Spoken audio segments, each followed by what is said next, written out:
Magandang araw po mga kababayan. Ang gagawin po natin ngayon ay lumpiang Shanghai. Umpisahan na po natin.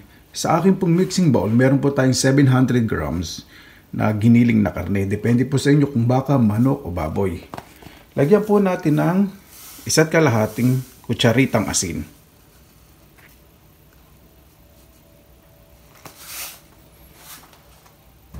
Maglagay din po tayo ng asukal, 3 kutsarita po. Gusto ko po sa lumpiang Shanghai ay medyo manamis-namis. Lagyan po natin ng 1 kutsaritang paminta.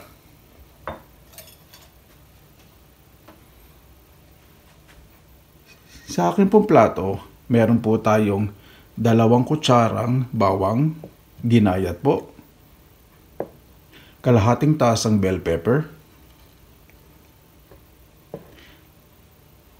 1 tasang carrots, kalahating tasang ginayat na patatas, at 1 tasang sibuyas. Ilagay na po natin sa mixing bowl at paghaluin na lang po natin.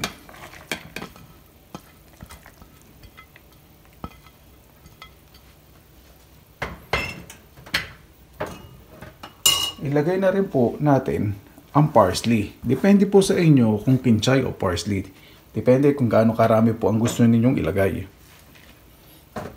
At syempre po, lagyan po natin ng 1 itlog.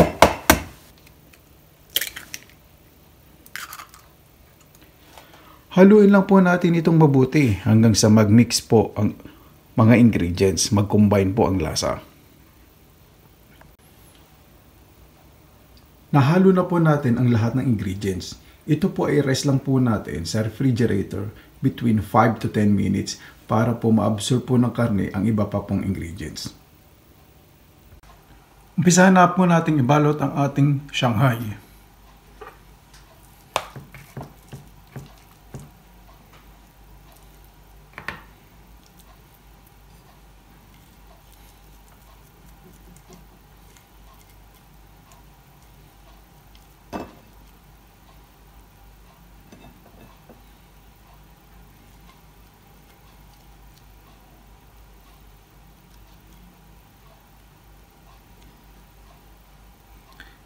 Ayan po, makikita po ninyo. Pero depende po sa inyo kung gaano kalaki o style po ang pagbabalot po ng Shanghai. Umpisahan na po natin magprito ng lumpiang Shanghai. Siguraduhin po natin meron tayong sapat na mantika. At iset po natin ang ating stove o kalan sa medium high heat. Huwag po masyadong mainit kasi baka po masunog agad ang ating lumpiang Shanghai.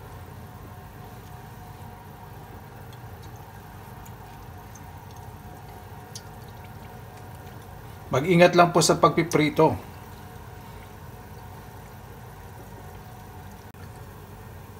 Luto na po ang ating lumpiang Shanghai. Sa iba pa pong recipe, bisitahin lang po natin ang Pinilakang Lakbay channel.